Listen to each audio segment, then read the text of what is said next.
All right, guys. Today, I'm having a podcast with Mike Wyckoff. How's it going, He's Justin? yeah, good, bro, good, bro. Like just trying to remember exactly how we met. I mean, So, we haven't met in real life before. This is the first time I've seen your face. yes, and But likewise. yeah, nice to meet you, bro. But I Yeah. think it was years ago. I was building a Honda Zuma, and I'm not sure if I reached out to you or you reached out to me, but I do remember you sending me some photos of a really sick scooter that you were building. Yeah, actually, I think when I reached out to you was after you had already published an article on my scooter. It's Oh, okay. a Honda Forza We don't have those. '08. No, so it's something that I had built just after the tsunami in 2011, Yeah, in kind heavy. of like not a commemoration, but like not a memorial. I want to say like a tribute Yeah, nice. to the victims, and you picked it up and you wrote an article and published it on your site, and Mm, then shortly after that, the bike went nuts online and went viral, and nice. I think over 150 different websites picked it up and translated it into different languages, and yeah, it was pretty amazing I think to that's great. watch. I think when you do something for a good cause or when you have a good concept, I think it always has more legs, doesn't it? Yeah, You know, it's like definitely. a whole lot of people build stuff because it looks cool or whatever, and yeah, some of that stuff goes viral as well. But I always find it more rewarding when you do have a concept and a Mhm. good cause as well is always a good thing.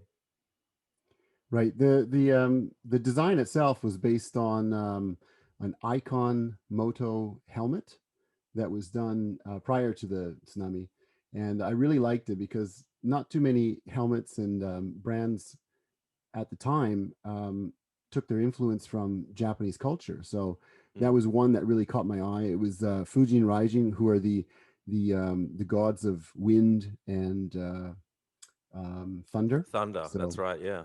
yeah, so that was something that really kind of inspired me to do so.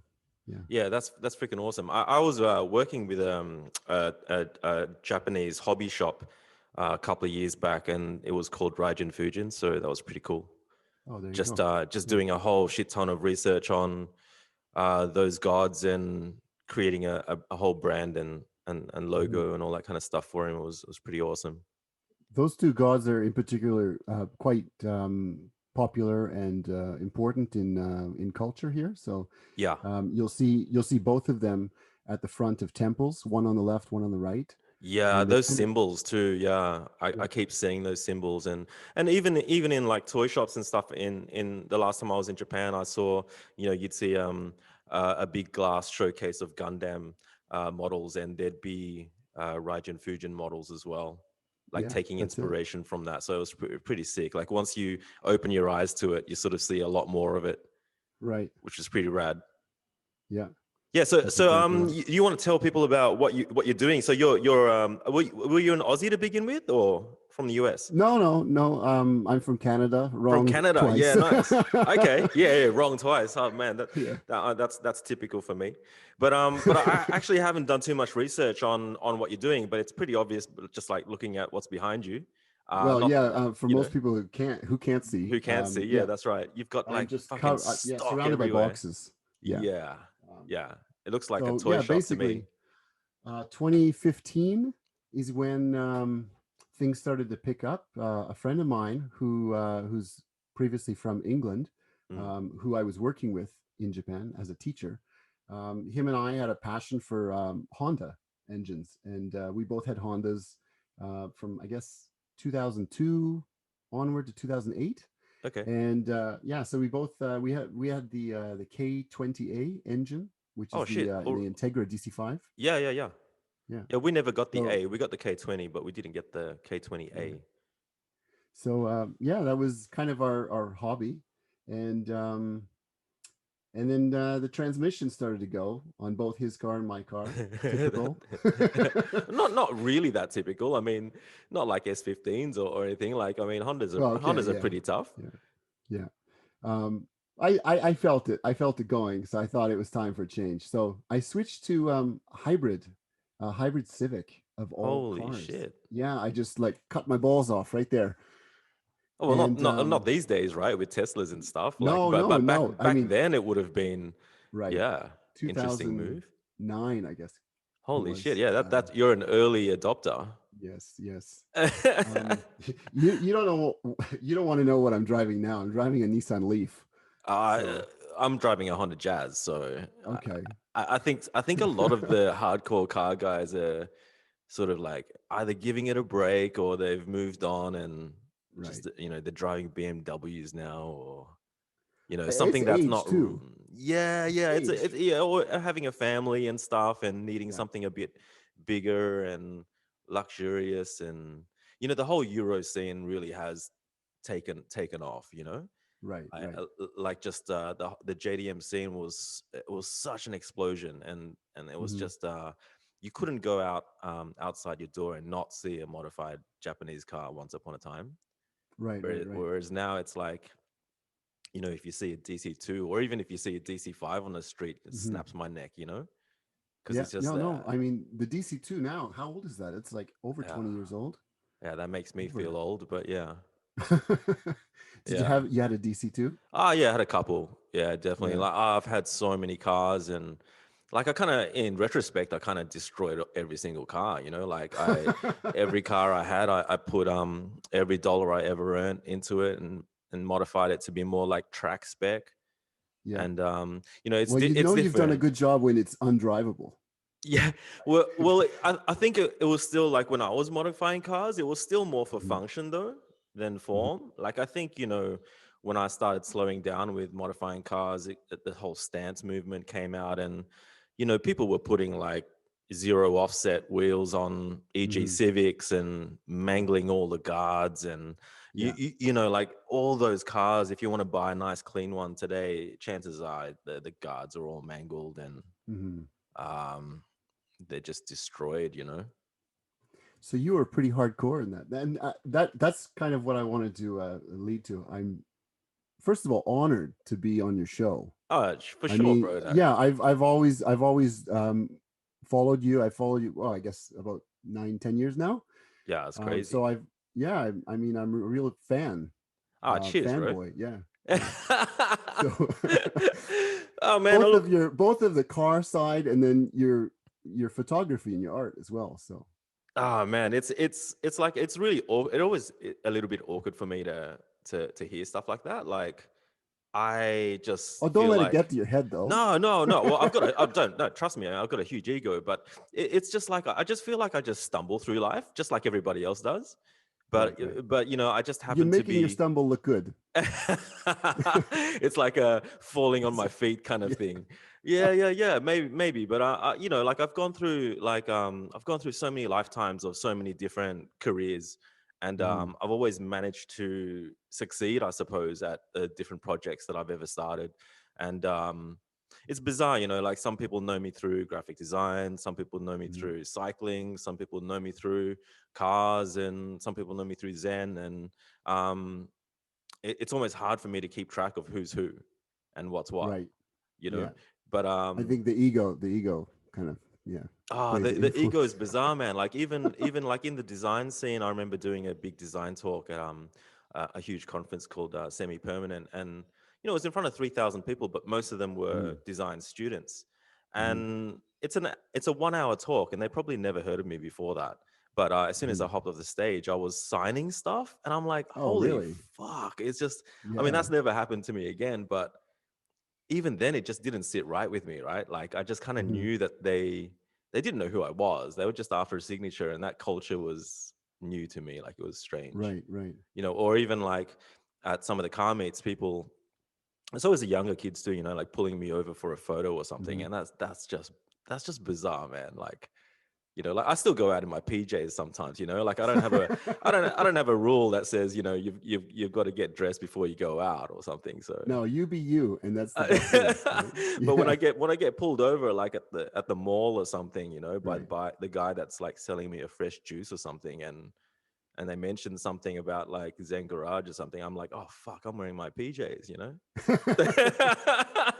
So- but yeah, like honestly, I do just feel like I'm stumbling through stuff, and if anything, like I have more respect for people who haven't chopped and changed their careers so much. Hmm. Like I feel like I was super passionate about like I mentioned cycling a second ago, and I was crazy into it, and then after a while after that, I sort of stopped writing, and I Hmm. started getting into other shit, and then there I am sort of making money and running a cycling forum, and it Hmm. didn't take too long before a few people, there's always haters on these things, and Right. a few haters were like, fuck, the guy who runs this place doesn't even cycle anymore. Uh, It's the same thing with the I had a VW Golf forums, and like, fuck, the guy doesn't have a Golf anymore. He has an R32 GTR, some Japanese piece of shit. And yeah, yeah, yeah. I find it funny, like you create successes, but I've No, I created get that. I successes, get then that. I get over it, and then I feel like I've got to drop the entire business, and Hmm. move on. It's like So is it like a 5-year thing? Like how often I do you don't feel know. like it's time for a shift? I don't know, man. Like, I mean, um, like it's good to talk to you about cars, because I don't feel like I've talked about cars in a long time. Like I Hmm. said, I'm driving a Honda Jazz, and I've still got the Skyline, but I don't drive it. Hmm. I don't feel the need to sell it either, man. I think I'd fucking cry if I sold it. Right. Um, but like, yeah, maybe it's part of getting older, and you talked about money and stuff like that. So it's just like one of those things where I feel like I've spent every single dollar I've ever fucking earned in life has gone into that car, Hmm. and all the other cars. And now I'm older and kind of like, shit, was it worthwhile or not? And you have all these No, other, it's your yeah. baby. It'll always be a baby to you. Oh yeah, no, Right. 100%, 100%. But it's like, with you having all that stock behind you, and like years ago, me hearing about this business of yours, and you're still running it, like it's, and you're still there. It's like, I have a lot of respect for that. I mean, look, I do this, but it's not to say that I don't have a passion in other things as well, right? Oh, of And course, I right? think Yeah. that like what you said about yourself and what I've seen you, kind of progress through life doing different things. Um, that's what you need. I think that's what a lot of people lack, and they get stuck in this routine through their whole life. They spend 10 years, 20 years at the same job, Mm. same routine. You wake up, you do your job, you go home, you sleep. Yeah. Like, where is the fun in that, Oh yeah, right? yeah, yeah, yeah, yeah. I talked a So, little bit about this with some of my mates last night, actually. I mean, I think Jordan mhm. Peterson, he talks about it a lot. Like people who, Oh yes, yes. they're in a job that they hate, and basically they understand there's a risk involved in leaving Hmm. that job, but then they start getting bombarded by ideas of like, oh fuck, I have to do this work now. I have to create a Hmm. CV. I have to Hmm. send out 100 CVs, and I have to go to interviews, Hmm. and just thinking about all that shit, they start to feel like inundated, and oh my god, fuck this, I can't take the risk right now. Hmm. And then No, like that's maybe right. 20 years later, Yeah. like you're suggesting, maybe 20 years later you realize like you took the biggest risk of all by not taking that risk, and Hmm. you run a risk of being truly unhappy much further down the line. Right. We're getting deep. Oh man, I always get deep at some point, Oh, but yeah. that's fine with me. No, I mean you mentioned Jordan Peterson, and as controversial as he is in Canada, I mean Yeah, of what course. he says is real truth. There is so much Yeah, truth to what he says, yeah. regardless of what.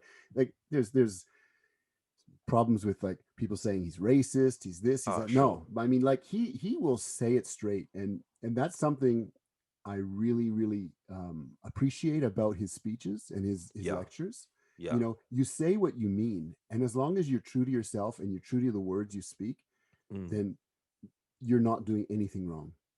Yeah, yeah. Well, it's always debatable, right? Whether you're right or Oh wrong. yeah. But I mean, he has so many different topics, and like people try to nail him on the topic that they're passionate about, but Hmm. don't give him credit for all the other good shit that he's doing. I mean, Right. I've checked out his channel recently, and because I was wondering where he was, for a while there, Hmm. like about a year ago, I was wondering like where Did you is hear what he? happened? Yeah, yeah, yeah. So I Yeah. just I watched a couple of videos, and he's back. He did a podcast with his daughter recently, and She's been looks like she's been doing updates and stuff for quite a Hmm. while now, and like that. It's sad to even read some people in the comments like have Oh a go yeah, at him for yeah, for yeah. for for going through rehab. I'm just like, Hmm. man, like uh that's how savage it is out there. I suppose Hmm. you put yourself out there, you're gonna attract some of those trolls. Right, but he it doesn't bother him, No, of that course that not. that trolling, right? No, of I course mean, not. Yeah, how about you? Do you when you face trolls over your life, yeah. have you dealt with it in a positive way? Yeah, look, I think I'm only human just like everybody else, right? So when I used to run communities, especially, I used to lose sleep about it. And one of the things for me with running those communities is there's wake up calls for me all the time. Like you'll have a guy that starts a build thread on JDMST forums, and Hmm. he'll have 5 pages of people praising his build, like Right, praising the fuck out of his car. Then you'll right, have like one guy leave a bad comment, or like 5 bad comments versus 5 pages of great comments. right. And these people would send me messages and say, "Oh, Justin, can you take my build thread down? I can't stand the hate." No. And Oh. that's a reminder for me. It's kind of like, man, like it's interesting. I've always found it interesting where people place values in life, and it's quite obvious that people place a lot more value on a single negative comment Mm, versus 50 mm. positive comments. you Right, know and it's right. almost like the way everything is now. There's even applications that don't let you downvote stuff, and they only let you like stuff. And Oh, well, see, that's not good either. That's not good either. That's too like hippie. Oh man, it's like look, it's 50-50. Like I think like you know the concept of like being bullied when I was younger in high school or whatever. I was only bullied by like 3 or 4 people, but Mm. like But it I got to think you, I bet. it definitely got to me. And then you get to a point where you're on the internet and you're getting bullied by 5,000 people. Right. It's like there's a lot more people out there now that have a Mm. voice. So I can only imagine, like, if you for the innocent person who is just going through being young and being dumb and saying something and then copping a shit ton of trolling, Mm.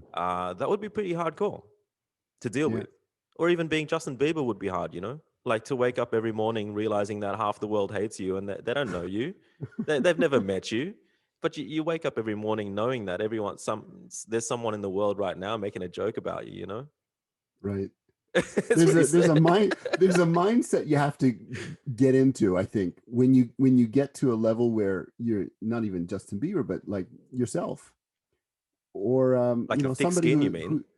yeah. And but I mean, I don't know if you want to call it thick stiff. I grew up Catholic, but when I Yeah, moved to same. Japan, I wouldn't say converted, but I basically took up Buddhism, and Yeah, that's the whole thing about Zen Buddhism is that people's comments and people's opinions shouldn't matter. yeah, What matters in life is your happiness and doing what makes you happy. And if people don't like it, that's fine. If people yeah, like it, that's great. But people's comments, and this goes for everyone listening, they shouldn't matter to you. The only people's comments that should matter are the ones that love you and you love. yeah. I mean, other than that, It takes a long time for people who to get gives a there, though, shit? man. It's like Yeah, yeah. like I think same. I was brought up Roman Catholic, and it never felt right. Like I'm Hmm. not about to sit here and bash religion, but I did for a lot of my teenage life. I would, I'd even go into the city on the weekends, find Mormons, and have arguments with them just for the fun of it. Like it was more because I had so many questions. I was really angry about stuff. But Right. my dad was Buddhist, so over the years, I've realized like all the shit that he was into when I was a kid, I'm into now as an adult. Cars and Hmm. aquariums and everything, and Right. even just like that whole Buddhist, like at some point, the Dalai Lama became huge, and Yeah. all those kind of Buddhist sayings and quotes, inspirational Mm-hmm. quotes, they make Mm-hmm. a shit ton of logical sense. Right, right. Even The right one down thing, to the feng yeah. shui shit and all of that stuff. It just Oh all yeah, makes yeah. sense.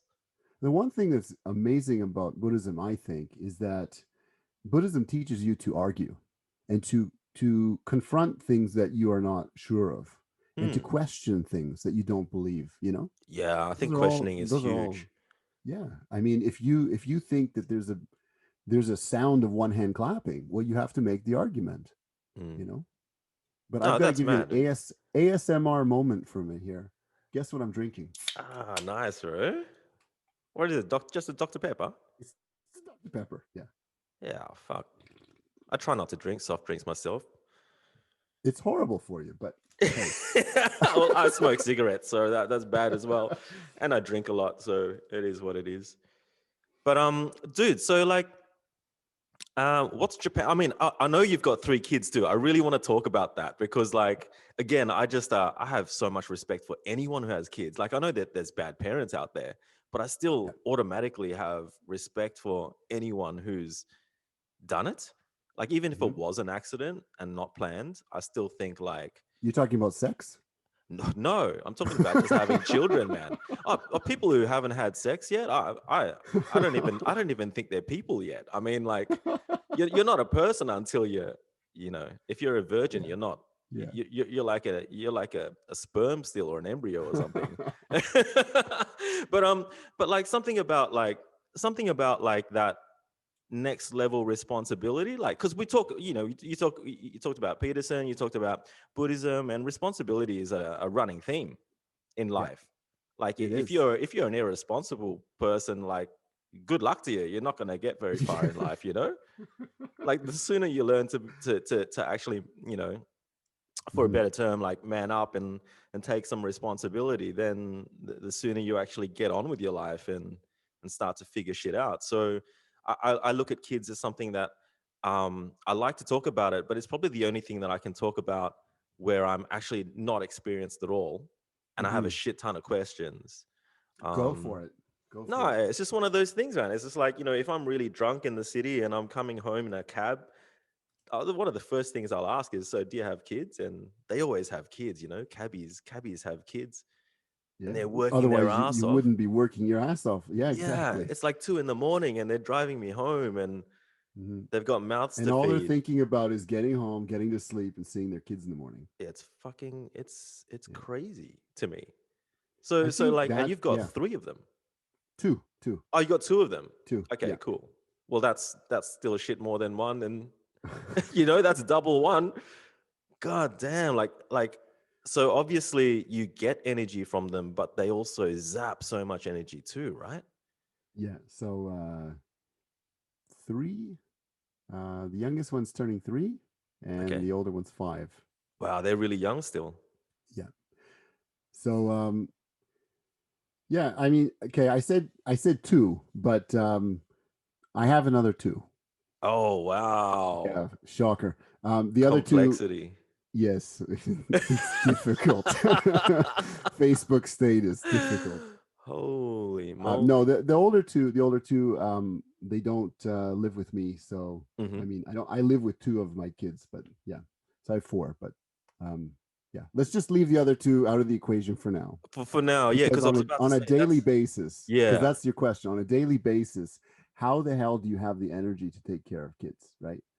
I'm on morning duty because I work at home, so um, it would help if I was a morning person, which I'm not. I'm I I'm a night owl, so I go to bed at 2, 3 in the morning Holy usually, shit. and I have to wake up. Well, basically, when my kids come into the bedroom to say, "Daddy, I'm hungry." So how many So, hours is that? Like 5 hours? um, 3, 4, maybe See, on average. that's dangerous, isn't it? Yeah, I mean, Do you have I a end up nap? having an I end up having a nap after I take them to school. Yeah. So I'll have like a late morning noon nap for a couple hours. Yeah. And that's usually enough. That's like 6 hours total for me, so that's fine. Yeah, I watched a podcast with Joe Rogan, and he had a sleep expert on the show, and Mm, sleep expert was suggesting that you can never catch up on sleep, like you can't cheat your body, and yeah. so those people that are having a really short night's sleep and then having a nap during the day, thinking that that adds up, well, it doesn't. Hmm. So Hmm. interesting. Like I personally can't sleep well, and but like I did lose my fucking marbles a couple of years ago, and it's because I really didn't sleep at all. Right, right. So I think, Well, there's something that I have that my wife doesn't want to accept. I have self-diagnosis. It's yeah, you're laughing already. yeah. It's delayed sleep onset disorder, Oh, what's and that? basically, was it the melatonin in your the stuff that makes you puts you to sleep? I'm not What is not is even it? sure. Yeah, I think it's melatonin. Melatonin. Yeah. melatonin sounds like something that's in your skin, but hey, I have no No. idea. Well, what's the one? What's the one um that your brain releases to make you feel sleepy? I don't know, Somebody, but anybody listening? yeah, Yeah. Anyway, that that thing, yeah, it starts with an M. yeah, It starts with an M. Basically, normal person will start to have that release 2 to 3 hours after sunset, after it gets dark, mm. and that basically kind of tells the brain, tells the body to, okay, it's time to wrap it up. Let's go to bed. It's kind of what makes you feel sleepy in Yep, yep, the late evening. yep. In my case, I don't get that right away. I get that maybe 5 or 6 hours after it gets dark. So Okay. I start to feel it around midnight, 1 a.m. And at like 10 p.m., 11 p.m., I've got all this brain activity. It's like, oh, I got to do this. I want to do that. I got to do that. Get on the computer, start editing pictures, start filling out orders, answering email.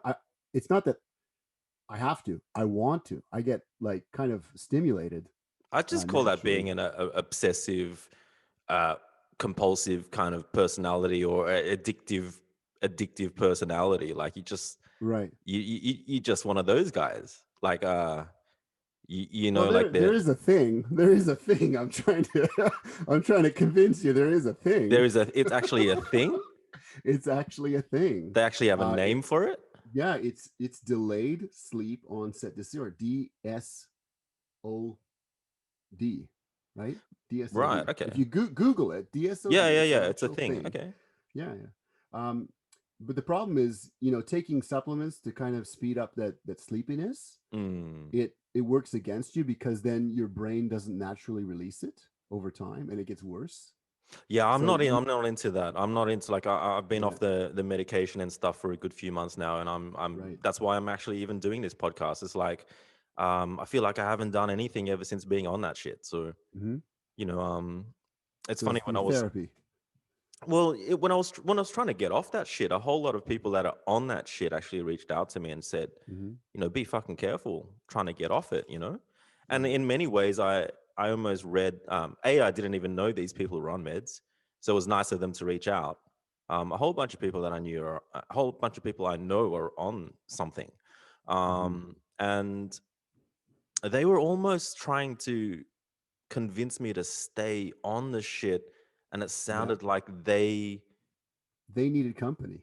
Well, yeah, it's almost like, when I was a heavy weed smoker, and it's like Hmm. you start to really get worried about losing your friends when Hmm. you stop smoking weed. And then when you start talking to your friends about trying to cut down and trying to get off it, they're the first to be like quite offended by it. Right. They, Right. they, they They start to take go, it as oh, a fuck, personal attack. listen to you, fucking Mr. Yeah. Trying to get clean, and fucking High and judging me mighty. for being a smoker. And I wasn't Huh. judging anybody. I was just looking for a way Right. out. So Hmm.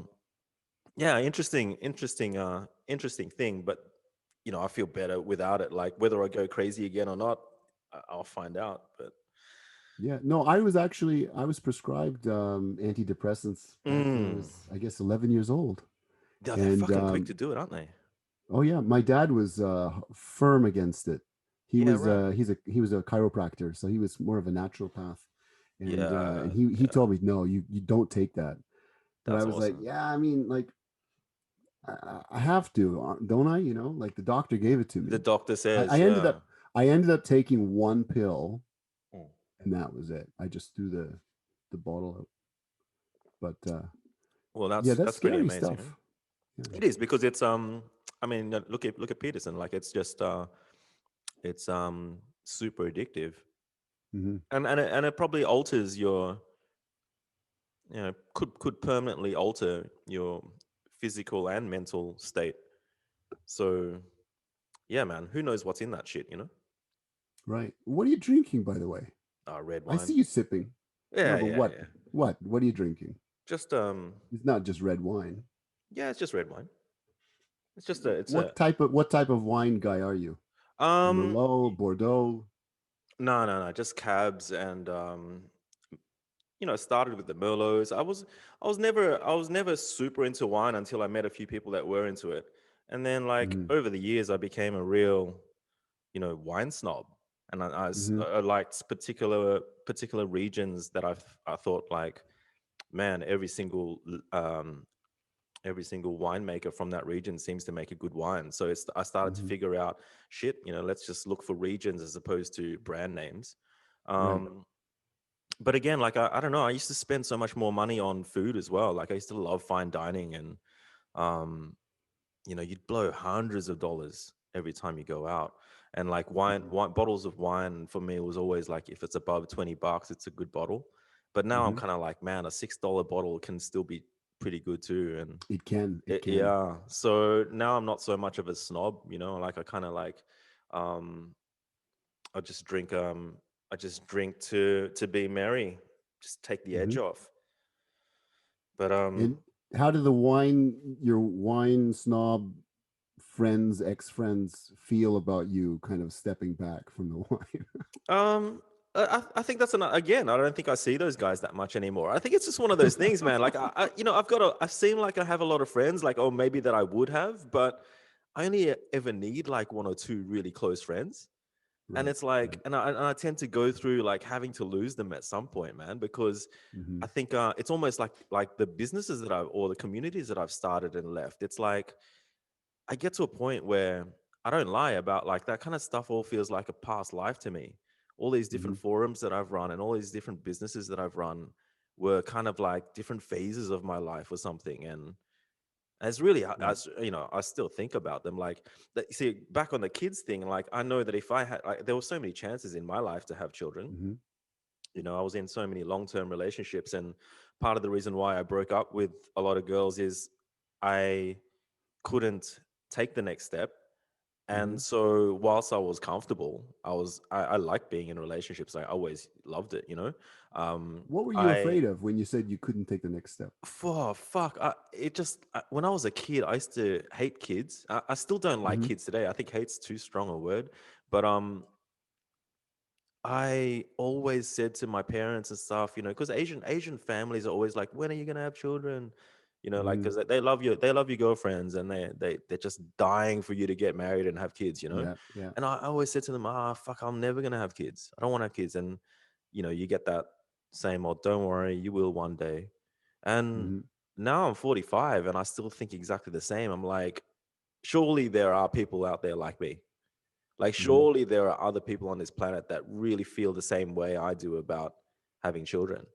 And Right. maybe it's, I don't know, like when I was younger, it was always like the smell of them, or how annoying they were, or how loud they were. Or, my sister would lock me up in a room with two of her kids, and I couldn't last more than half an hour before I was banging on the door, let me out. Like How I old were they at the time? Oh, they were little. They were little. Yeah. See, that's the thing. Like how like some people might not be able to tell the difference between like a Chinese person and a Japanese person. I can't Hmm. tell the difference Hmm. between a 5-year-old and a 7-year-old, or just like a kid's a kid.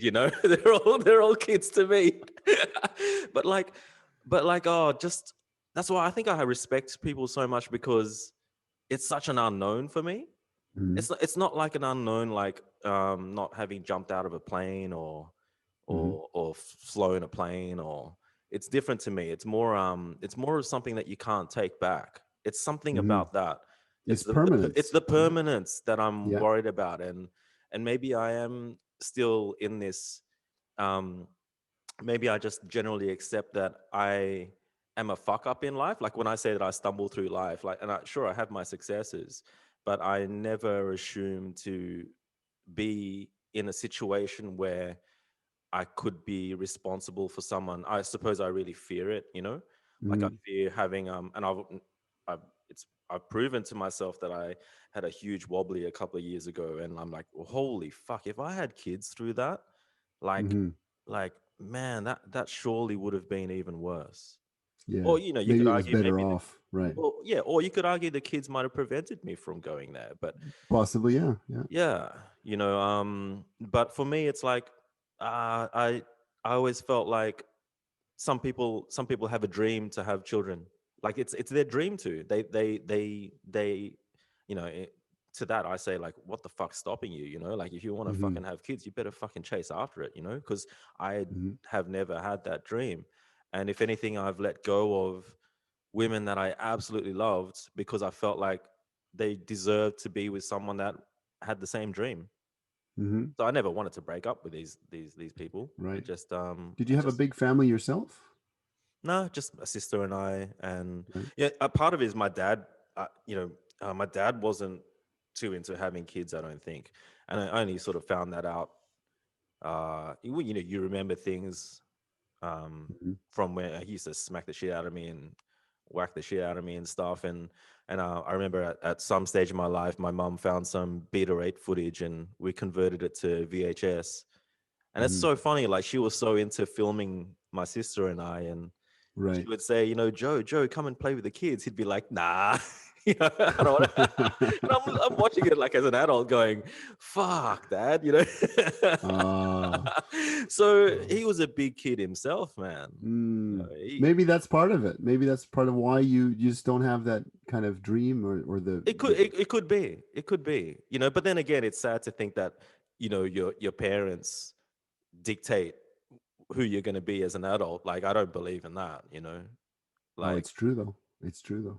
I it, mean, it I see it yeah. as a dad now. I see it, the way I was spoken to by my father Uh-huh. is exactly the way I'm speaking to my kids. That's freaky, And I eh? and I catch myself. I'm like, no, wait, no, you want to be, because I mean, I think as a young father, as a young parent, you always want to give your parent or your kids more than you got, right? No matter what it is, I'd whether assume it's more so. toys, more trips, more opportunities, you always want to give them what you didn't have. Mm. And but no, I just like I keep catching myself being my dad at times, and I want to be more than that. And it's nothing against my dad. It's just Yeah, that yeah, I yeah. want to be a better person.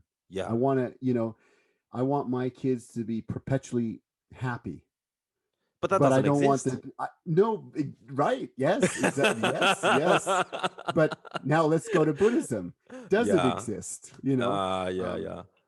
but yeah, it's like it's. I think it's something that just happens when you become a parent. And I remember when my son was born.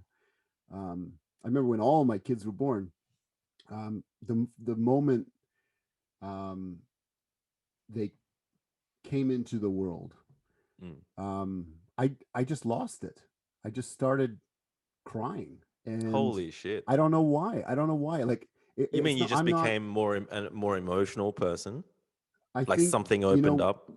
when you see you've created something Yeah. bigger than a car, bigger than a bike, Yeah. bigger than a business. Yeah, it's obviously, it's yeah. something that just it pulls on you, within your core. See, maybe And my curiosity about that isn't strong enough because obviously that's something that I could never feel unless I actually do it. But then like the right, fear of like not being able to undo it it's a is vicious cycle. it's fucking huge, you know?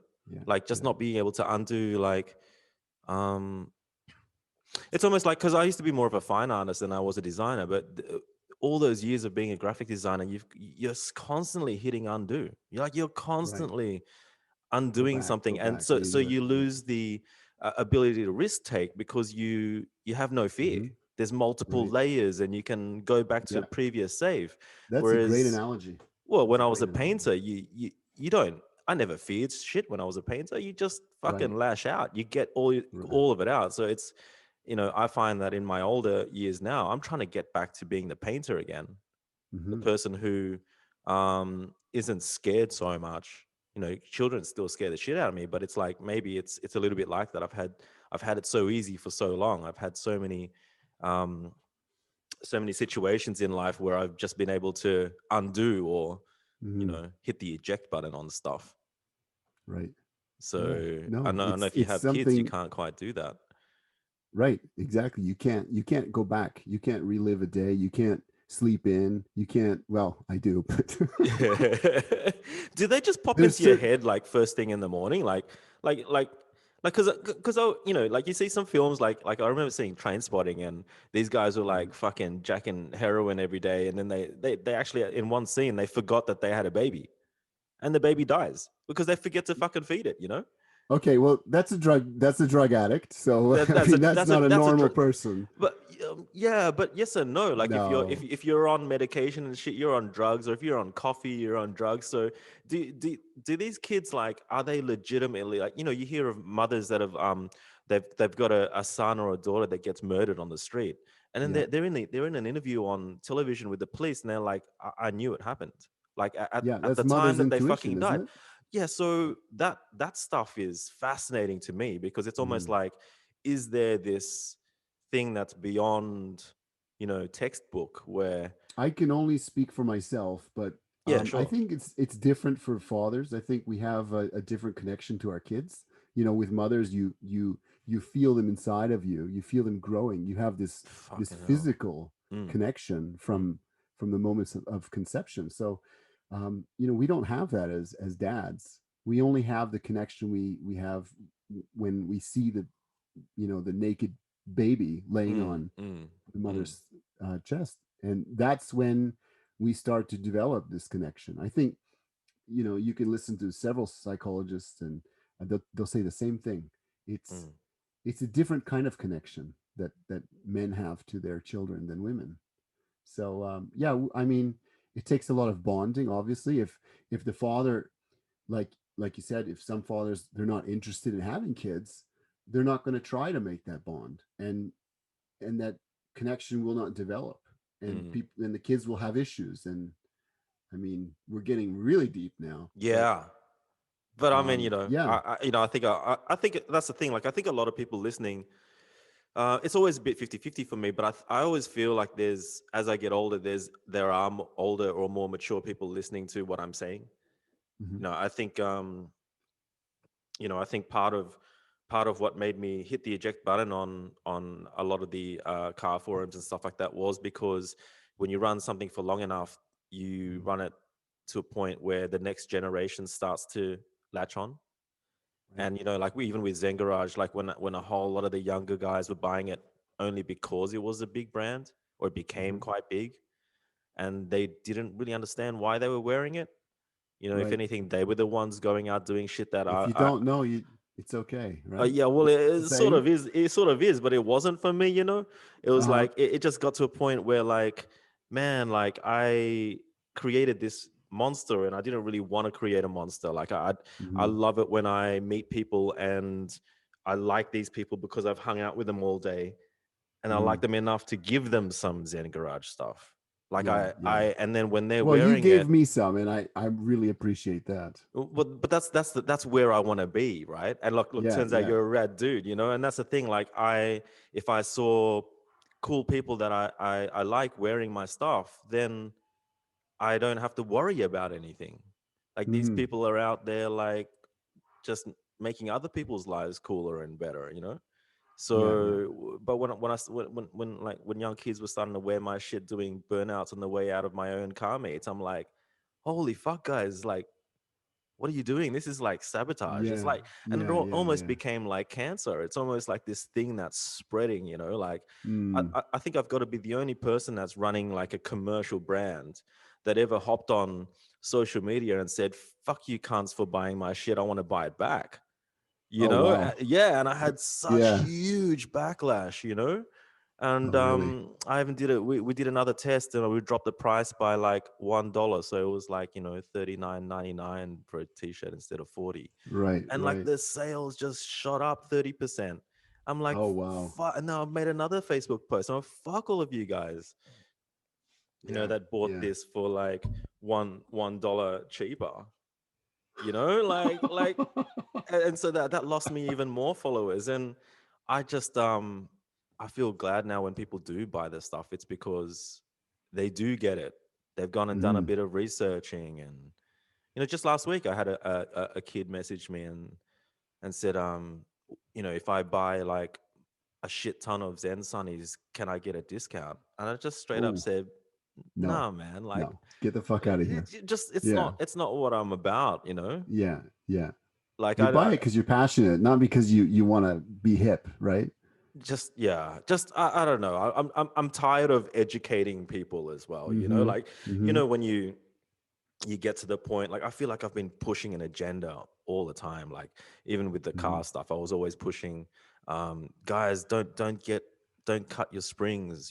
That's early days. Mm. And then eventually it was like, don't even get springs, get coilovers. And then you're pushing, and like, guys, stop doing it on the street. Come to the racetrack. You guys will learn so much more. And then in retrospect, it's like it's so tiring. It's so It tiring is. It is. to like Yeah. educate and But you're 45 now. When did yeah. you start to feel that? When did you start to feel like, oh, this is too much? I think it was when I got crazy into smoking weed, and I was like smoking an ounce a week. And man, I just at that point I was just like, I just started to truly not give a fuck about Mm-hmm. anything, like my health and everything. It got really bad. Like it got to a point where I had to, um, like I think for so many years of my life, my only sole purpose on the planet was just to inspire others. Like that's Mm-hmm. what I woke up feeling okay about every day. Mm-hmm. And when I lost that, I was in a really bad place. So I Right. think like losing my reason to be kind of thing, or the reason why I get up in the morning was not a Mm-hmm. smart idea.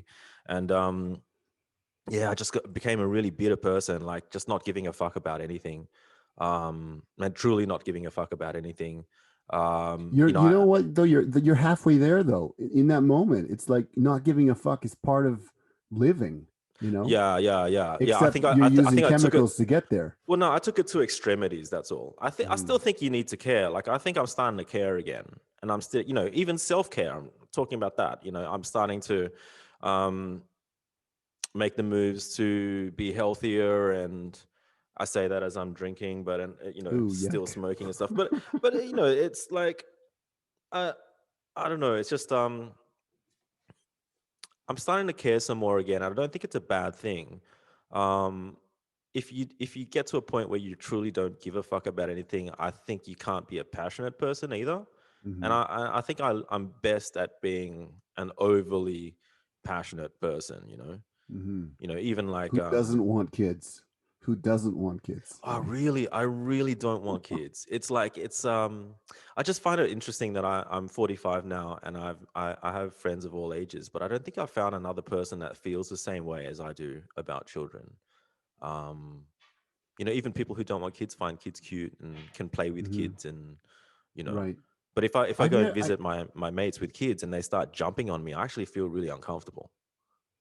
So Really. yeah, Like, I is just it feel the uncomfortable space, around the children. personal space that you feel that they're Um, invading? Um, I think there's that. I think there's that, like I swear a lot, and but then again, my mates swear in front of their kids. Like they're constantly Hmm. saying the f bombs. Yeah. So I feel a little bit more comfortable when they do swear around me. But Well, look, you're gonna find it hilarious when the kids start swearing, which I've yeah, noticed too. that'd be pretty cool, actually. That'd be pretty cool. uh, what did my 5-year-old son? He said, yeah, because I say Jesus Christ a lot. Mm, That's my thing. And then he spilled his milk on the table and he said, Jesus Jesus Christ. Christ, and you're like, oh, you know where that came from. He That's funny. dropped fuck a few times, but we're lucky because my wife's French, and fuck in French is a seal. So and so when he said fuck, he's like, oh fuck. My wife turns to him, he's like, where's the seal? Where's the seal? That's Trying to kind of funny. like That's not. so that's sharp. That's fast and Yeah, sharp. That's great. we're lucky Jeez. with that word. What was the other one? I said she shit. He said shit. Shit. Yeah, Shit. shit for And I sure. said no, it's pronounced sit. because That's we're in funny, man. Japan, and Japanese people can't distinguish the difference between this sh and s, Oh, okay. so they'll say sh for everything. So, when I say to somebody, okay, read the sentence. One of my This is going to English because I'm teaching English to Japanese people, Okay. and they'll read a sentence and it has the word sit in it, but they'll pronounce it shit, Mm. and I have to say, okay, no, it's not pronounced sh, it's pronounced s. The reason is, and then I explain it, and it's just like, okay, let's just not say that word ever. So tell me about living in Japan then. Like, I Oh, love Japan. that's the probably the most common question I'm Yeah. asked. Yeah, yeah, And yeah. I've been living in Japan for 20 years. That's a long So, time. yeah, when people say, so how is Japan? Do you know what I mean? They're basically asking me, to compare Canada and Japan, or where the country I'm from. And it's kind of hard to do that because I've lived in Japan my entire adult life. Yeah, So totally. when I'm asked that question, I'm basically asked to compare life as a child in Canada to an adult in Japan, because Yeah, that's you're my right. only context. Yeah, you're right. And Um, if they're asking you, it's like they're almost asking you to compare it to where they live. right, And how right, would you yeah, know? right, Yeah. exactly. So how is life in Japan? Well, all I can really say is that um, I, I guess I felt a lot of stress growing up in Canada, partly because of my parents divorcing when I was young, Right. and kind of having to grow up quick. Um, and I don't know if you've ever had that feeling, but it's in your chest. You get this really tense feeling in your chest, or in your throat. You call that anxiety, maybe? Is it? Is it? I guess it's Could be. Could anxiety. be. Yeah, yeah, Could yeah. be. It's probably anxiety. Um, I got that a lot in Canada for like Mm, the smallest things. mm, Everything is so political mm. where I grew up. Probably the same in Australia, the same in the U.S., most parts of the world. Yeah. Everything has to be so politicized, not like politics, government, but like this clique and these people and these people. We don't talk to those people, and why did you say that? Just shit And you I can don't. and can't do and Yeah, what's expected of you kind of thing. right. And Yeah. coming to Japan as a foreigner, Yeah. all those rules are kind of waived. It's like You don't liberating. have to. It is. And when I came here, I noticed anxiety was way down. I felt free. I felt, like you said, liberated. Um, yeah, it's just like a breath of fresh air. And that that's when I realized Japan is where I want to spend the rest of my life.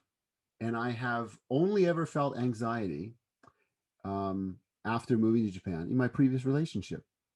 So, Mm-hmm. that had to go out the window, which is where it Mm-hmm. gets complicated. But Yeah. yeah, yeah, and then from time to time going back to Canada and hanging out with people, and running into people, talking to just people who don't respect you as an individual, as a human. And that's Yeah. one thing I love about Japan: respect. Fucking Everyone oath. respects Yeah. everyone, right? Yeah. So you could dress up in the fucking shittiest clothes in Yeah. PJs, right? Yeah. Go down to supermarket. People would compliment you, if anything. Yeah. Oh, Yeah. you've got the courage to come out in your PJs. Yeah. There's a different way you could have said that. He's like, what? You couldn't be bothered to get dressed? But everything's positive, and at least in my experience. Yeah. Um, and if it isn't, I just snap back in Japanese and they shut up. So, Yeah, yeah, yeah. Oh man, I've been to Japan ever since I was a little kid. Like my parents did fashion business and did a lot of dealings with people in Tokyo. So I've been like over 30 times, I think, mm, over my life. And at one stage I met a girl and was really close to moving there, but I couldn't get a visa. I was just too old to get mhm. anything longer than a 3-month visa or some shit like Yeah, that. yeah. So um, it wasn't enough for her to take a risk on letting go of her place to find a bigger place to rent, and for Mhm, only 3 months. Um, but I've never had an itinerary. I've always just gone mhm. there and just every day you just get out of your hotel room and just enjoy the entire day and the entire night. Yeah. And um, Japanese culture has been such a huge thing for me since I was a kid. Like some of my most interesting growing experiences were in Tokyo, and Hmm. just like even coming back home and having computer games and having Astro Boy at 6 o'clock in the morning on cartoons on TV, and it just was easy to sustain the Japanese Hmm. culture back at home as well. So Hmm. like eating Japanese food like that it didn't take long for sushi to take off in Sydney, Right. because Yeah. people work in high stress, high rises. They've got not enough time to have a 1 hour lunch. You know, Hmm. grab some sushi and be done with it. It's healthy. Yeah. That's You that's have a lot of, I think, influence from Japan and Australia too that we didn't have in Canada, at least the east coast of Canada. humongous influence in Sydney. Like just like it wasn't there for a long time. Like I think when I was in high school, didn't exist. It Hmm. was there were a lot of Indian fast food, and there was not much. I mean, sure there was some cartoons on TV, but even the cartoons were Americanized. Like they had Hmm. like Gacha Man, so that was called Battle of the Yep. Planets here, and it was directed by an American dude, but actually he just Hmm. bought it off Japanese, so rebranded the whole thing and dubbed Right. it all. So I think probably wasn't until I was in university where the food, food changes everything. Like Hmm. Hmm. you open sushi became a hit, and then next minute people were eating raw fish. So it's like fuck, it just happened. Right. Right. um and like Food is culture. That's that's it. culture right That's there. it. Yeah. Like I think once the food takes off, then everyone's uh, you know at the same time, like with all the Indian restaurants being around that aren't there anymore, but no one actually wanted to go to India. So I think Japan has like a lot of, fuck, I might get hammered for that. But Japan just has so much going for itself. It's like it's just got so many extremes, and even with this little geeky podcast that I've been doing with my mates, like we talked about anime and manga last night, and Hmm. fuck, that got dark, man. It didn't get deep, it got dark. When you start Yeah. talking about like you know demons fucking raping and shit like that, and Ooh. all this stuff in this anime, and it's like I think in the 90s, yeah, definitely saw that kind of, felt that kind of repression in Japan, but I think over the years it's sort of dissipated, and if anything, that stuff's a lot more underground now, but it definitely still exists. But Hmm. it's the polar opposite to Disney. Like there's some Right. really Right. twisted stuff out there, and um, again, it's like there's just all types of extremities to Japanese culture. It's far from Hmm. boring. Right. Well, Japanese like stories and movies have always had a dark ending. Yeah, yeah. Yeah. It's not like the So Hollywood happy ending. no, no, and yeah, it's actually shocking if everything ends happily. Yeah, You don't see that. You see it's not real people life. jump. It almost is. I mean, look at I mean, we're going to go dark again. Mm. Japanese suicide rates, and Oh right, yeah, yeah, just yesterday, a really famous actress committed suicide. yeah. Holy shit. So Yeah, yeah, but it it's more it's more the machine though, isn't it? Like you see it like when I'm in Tokyo, I see it. Like there's certain times in the day where if you're anywhere near a train station exit, you see these guys with exactly the same outfit. Like it's a white shirt, tie, and yeah, pants with the yeah, briefcase, and like yeah. not one single one of them looks out of file, and they're Hmm. pouring out of that place. And And none of them look happy either. oh no, and then when you go drinking at like the Golden Guy and stuff, and you're always gonna run into these businessmen just passed out in a pool of vomit, Mm-hmm. like they just didn't make it home that night, and Mm-hmm. it's just like, or even like all those crazy cafes where you just go in there and they're almost like a hostess bar, but it's not, and you just need to talk to somebody, or Right. like I find it all I think fascinating though. I don't find it yeah, negative. yeah. That's the thing. Like I No. find that's the reason why it's interesting, and Mm-hmm. um you know count my blessings too for being able to be loud, and have people that have encouraged me to step out of the norm and break Mm-hmm. out. But that repression sort of you know you can't compare it to anything that I went through in Australia. That's for sure. Mhm. So it's fascinating. Yeah. So, you have you've visited several times. Did you ever feel any type of discrimination being No, Asian and no, not speaking the language? no. I I mean, heard yeah, go on. one of my friends who came over from New Zealand. He's Malay, or I guess part Chinese, Okay. but he looks really Japanese. Yeah. He couldn't speak like a lick of it, Yeah. and he was often, yeah. I mean, he felt kind of discriminated against Yeah. Some because people would people speak would. to me in Japanese when I'm over there, but it wasn't. They weren't rude. All right. I don't No, think that's they were good. That's rude. good. That's I, good. I think Or maybe I you just didn't understand what they were saying behind your back. It's fucking gaijin. dude, no, it's more rude in when I go to Hong Kong. So my parents used to take me to Hong Kong once a year too, and so if I'd be over there and people would speak to me in Chinese and Hmm. I'd say sorry English, they would fucking go. Oh, They'd go blah blah blah blah blah in Chinese, like fucking think I was an absolute idiot. So wow. I think it's I mean, yeah, different cultures. yeah. It helps being. I think it helps being a foreigner a little bit. And I mean, I guess bless my white privilege. I have a Let's not face go that, there. yeah. um, no, but I think, like, I would hate to be a dark skinned person in Japan because they do not get treated nicely, and it's horrible. I've seen it. I've seen companies that just reject people based on their skin color, and they openly reject people. My former employer had a meeting.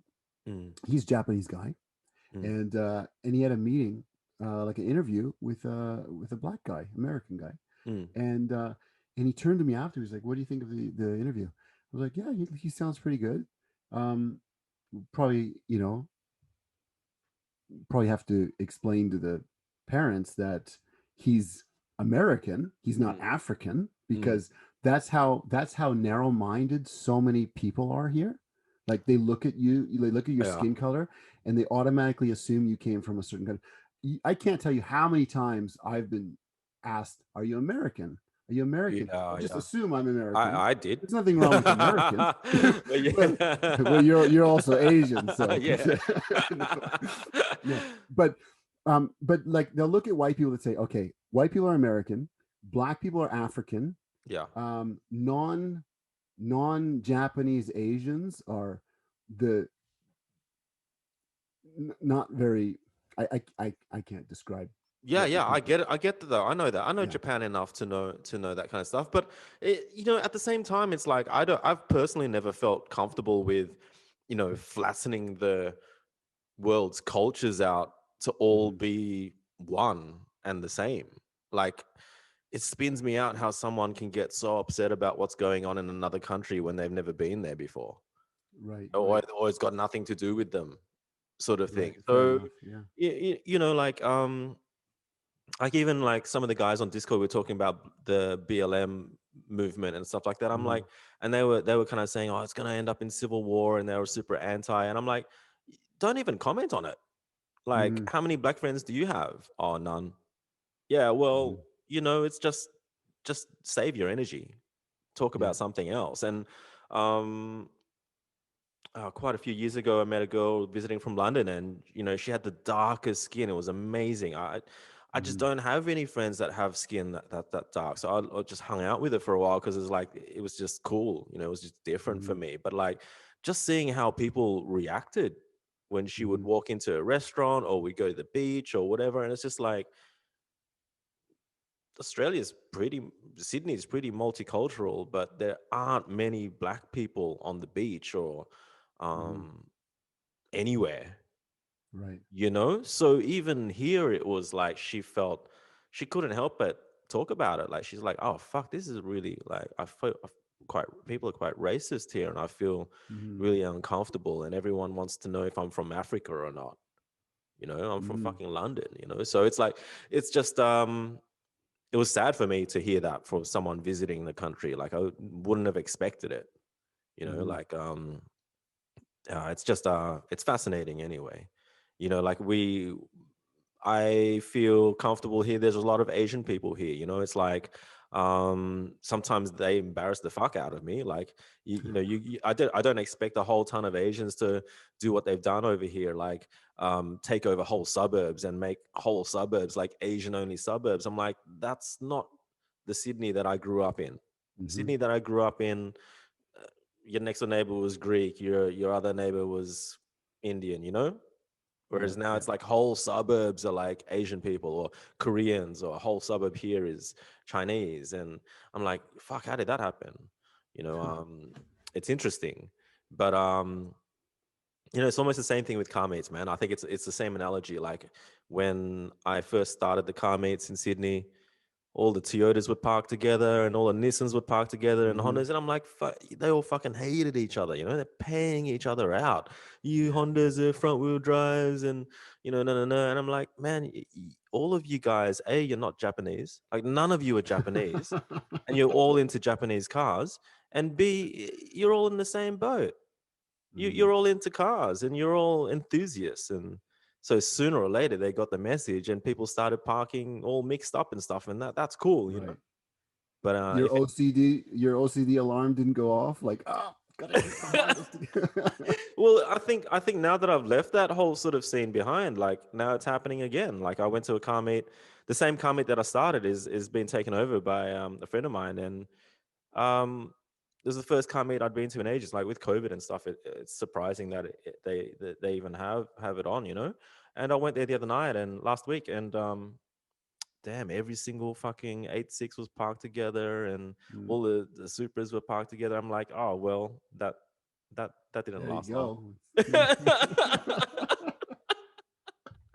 Back to where it started. Right. But We have well, we it's have not like how I would have it, you know. we have one make meets. So Yeah, yeah, yeah, sure. it'll just be Hachiroku's, or it'll Look, be I just be like understand that. Skylines, right? I understand that it's a clicky thing, you know. Mm-hmm. Like I understand that. It's like you feel safe in an environment where Mm-hmm. everyone's from the same forum and everyone's knows each other and we know the car. So you talk Right. about the car and you talk about the same mods, and so Okay. I So get does it. this happen to you too? When I go to a car meet, I can identify the car. Oh, yeah, I know that car. Yeah, I know that car. I know that car. Who the fuck's the driver again? It, I don't know. I, Maybe I just like I'm more fascinated in the car than the driver and the people. But yeah, yeah, like I've got a few really good cars that I like. But you ask me who drives it or who the owner is, don't fucking care. Don't know.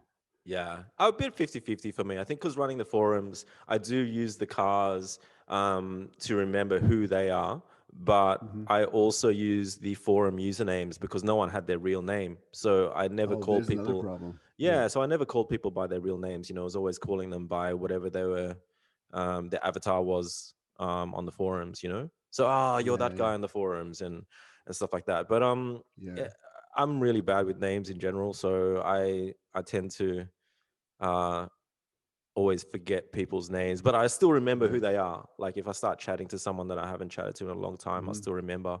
Um, and a lot of them were really young too. A lot of the guys were younger than me still. So it's interesting to meet some people. Like I have one guy in my current circle of friends who was this super buff, um, weight building Honda boy. You know, Yeah. yeah, he was one of the Honda guys, and I never spoke to him, but I knew of him.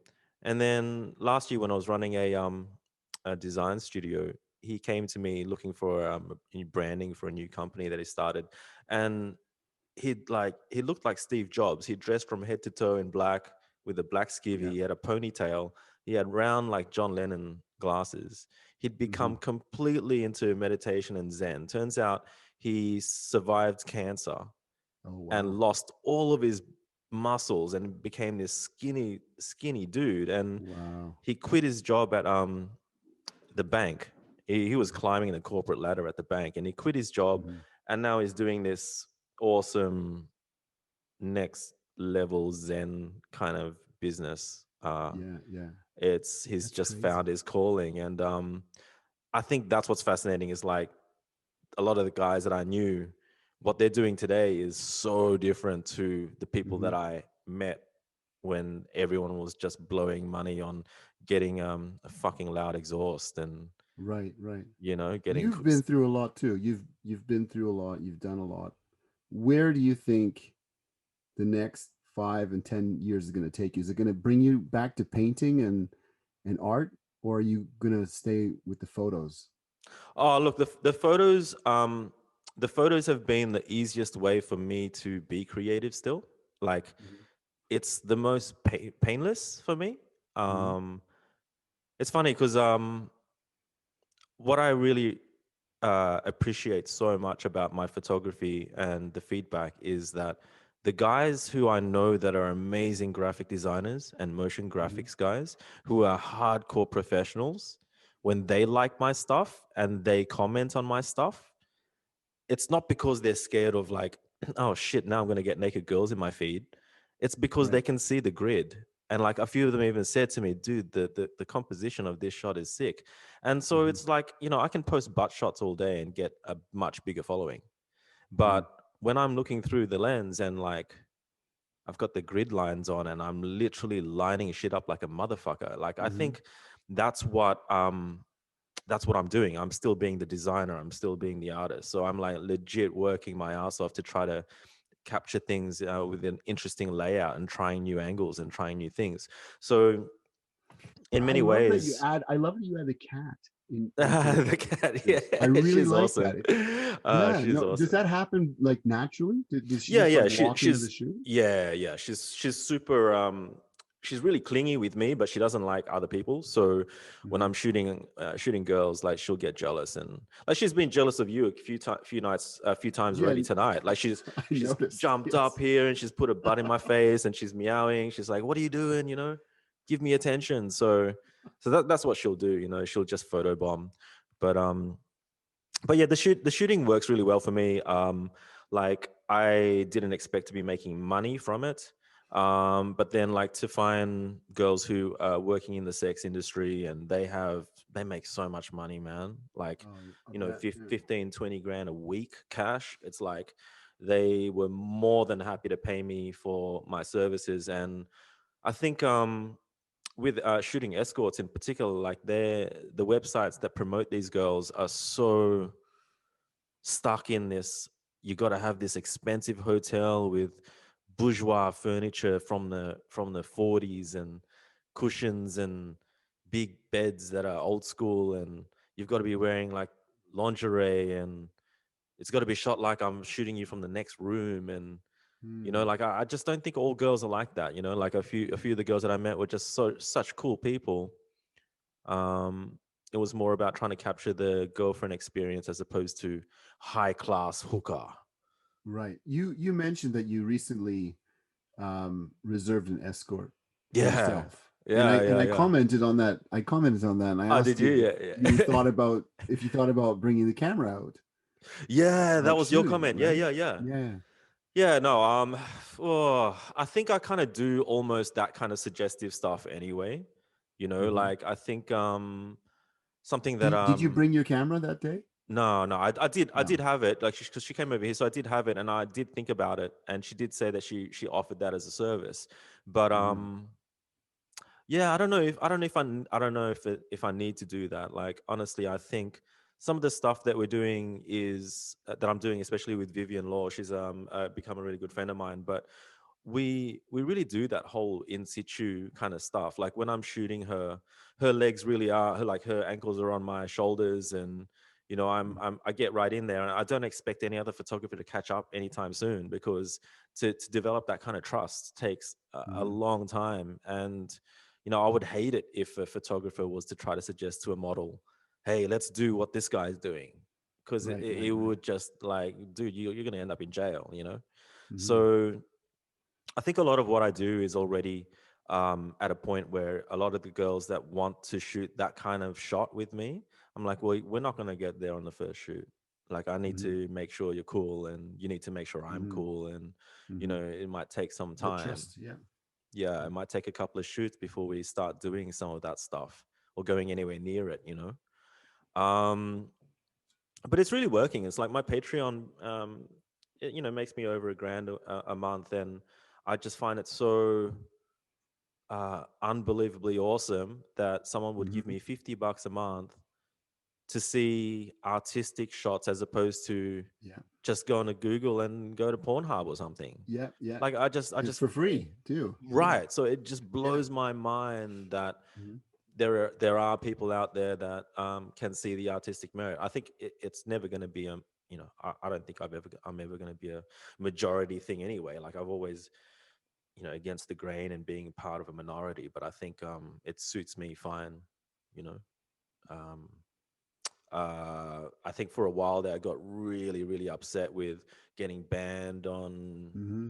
all these different platforms out there that like I literally make a living out of. You know, first thing I do is hop on social media. The last thing I do before bed is I'm on social media. And, Right.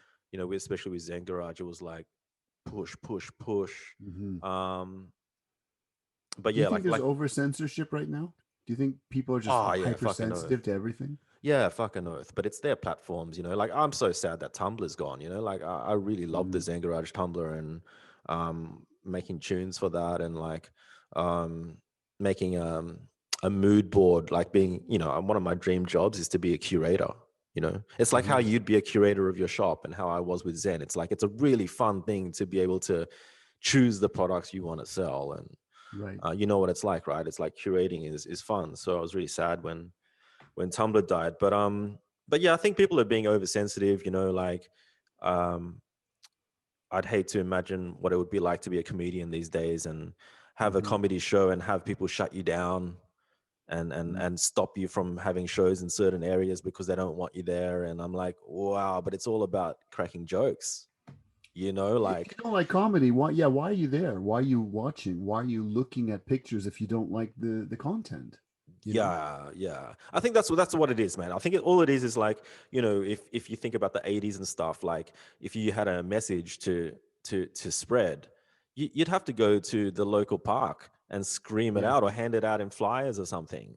Whereas now you just hop on social media, you can boost a post for $50 and you can reach exactly who you want to reach at the certain Hmm. age group and certain sex. And it's just gotten too easy to have a voice. So I think you know, the some of the loudest people out there are the minorities, and it's pretty much always political, you know. Hmm. So um I think there'll be a huge backlash against it at some point, but I don't think we're ready for it yet, What you is know. this? Is the what the censor movement? What's it called? I'm in the Japanese bubble. I can't come up with the English. I don't know. Um, censor culture. What's that called? I don't know. It's like Oh, there's the social justice warriors, there's all sorts of different movements that are just uh in the end of the day, I don't think these people are actually fighting to help make a change. mm-hmm. I think a whole lot of them are just fighting to get attention. Mm-hmm. That's what I think. Right. But Um, you know, Jordan Peterson had his first big problem was when he called one of his students she or a he or something like that, and that student yeah, you're right. he refused to use it or whatever Whatever they wanted to be called. they wanted to be called. Yeah, and he said like, this is English. Look, I'm gonna speak English because Yeah. that's the language I speak. Well, it's funny you mentioned that because there you go. You're talking about something that this censorship and stuff is getting to a point where, yeah, you could legally get in trouble for not keeping up with something that is just like, God, there's so much shit to keep up with every day. Like, even during this Hmm. COVID thing, man, like on the news every day, it's like fucking hardcore numbers. I mean, I never even did math in high school. So you're spitting out all these fucking numbers on the screen for like 20 minutes. I'm like, that just went over Yeah. my head. Like, what the fuck is this? It's too much information, you know. And it's like I think that's just the way it's going now. It's like if you don't keep up with it, next thing you know, you could be in trouble Hmm. legally. And that's why I mean there will be a backlash against it at some point because people have to realize at some point that like, oh fuck, we're just making life so much harder, you Hmm. know, like So are we going to um get to a point there when we backlash? We just say like the libertarian is just like, okay, everything's okay, like everything is all right to do. I think it's more You can. about a lack of like pushing people into respecting you and earning the respect again, as opposed to like making it law. You know, like I think that's what's got to happen. Like I just I think there's so many different types of people in this world, and you can't keep trying to make it so that there's like an equal level playing field for everybody. It's just not the way it Mhm. works, you know. Yeah. And even like the happiness thing, like it's almost sickening to me how many people are chasing happiness on social media. Um, Oh, that's not where you want to go for oh happiness. man, you're setting yourself up for Yeah. like Oh, failure. Yeah. disaster. Yeah, yeah, yeah. So it's like, you know, it's getting to a point where there's almost like, yeah, too much information, man. Like everyone's carrying around a supercomputer now, but then they're still asking such stupid questions. Like all Hmm. the answers are on your phone, but just you're asking like a question that's so fucking dumb that you don't even need to Google that shit, Oh you yeah. know? So I think eventually it'll click, and like you know, you can already hear it in words like sea change, and people who are like step out of themselves or have a look at yourself in the mirror, and you know, there's really good values going on there, you know. Hmm. And I think like how fast everything is right now, like yeah, I think maybe old age will get everybody, and old age will make The you, great equalizer. yeah, it'll slow you the Yeah. fuck down, and you realize, oh fuck, I used to chain myself up to like fucking bulldozers, and God, God, I was fucking stupid when I was young, you know. But I think, yeah, maybe, you know, like it's just a world now where we're dealing with, sometimes you're fighting online with a 20-year-old, and like you're like, Right. what the fuck am I fighting with this guy for? This Yeah. is like, it's a waste of my time. Exactly. No, I mean, I'm not afraid to use the block button. Right. When people like comment on my business page, they say, "Oh, that's fake," or "It looks fake," or Right, "Oh, right, this right. this company never came out with this item." I'm like, "Look, I collaborated with the owner, right? You know, like last week I was at the office. Mm, We came up with the product together. Like Tommy Cairo, which is one of I the saw that. big I saw brands that that. we're collaborating with. It looks fucking I awesome, it man. was Thank you. It was my personal idea to create a titanium shift knob, It's fucking and cool. like this one dude, he's like, "Oh, Tommy Kyra doesn't make titanium products." Well, fuck you. Yes, they do. You Yeah, know, yeah, and if you don't like it, block, and yeah. it's Well, done. that's You know. ballsy in itself, man. I could never do that. I could never do that because I fucking hate it when I hop on YouTube and I say something really nasty in the comments and they delete my comment. I fucking hate that. I'm more of a troll now than ever, I swear. Like I'll hop on and like correct people on YouTube channels that are like shit and Oh stuff, and no. fuck, I have a good Oh. time doing that. But yeah, like that's your business. You know, it's your business, Mhm. so you do what you want, and yeah, if you haven't got the energy to deal with that shit, like it's not your job to educate everybody, you know? Exactly. Yeah. Well, let's wrap it up, man. I think, you know, we All could right. probably talk forever, but holy shit, like good to meet you finally. Thank you. Likewise. Yeah, yeah, Great to yeah. see your And face and hear your voice. dude, yeah, same. And all the best, right? I'll put links in the description on the video to your stuff, and I'll put it up on Zen, and don't be a stranger. I'll catch you on socials. All right. All Have a right, good man. evening, man. Yeah, you too, dude. I'll catch you some other time. All right. Take it easy. All Bye right, you bye. too, Mike. Thanks. Catch ya.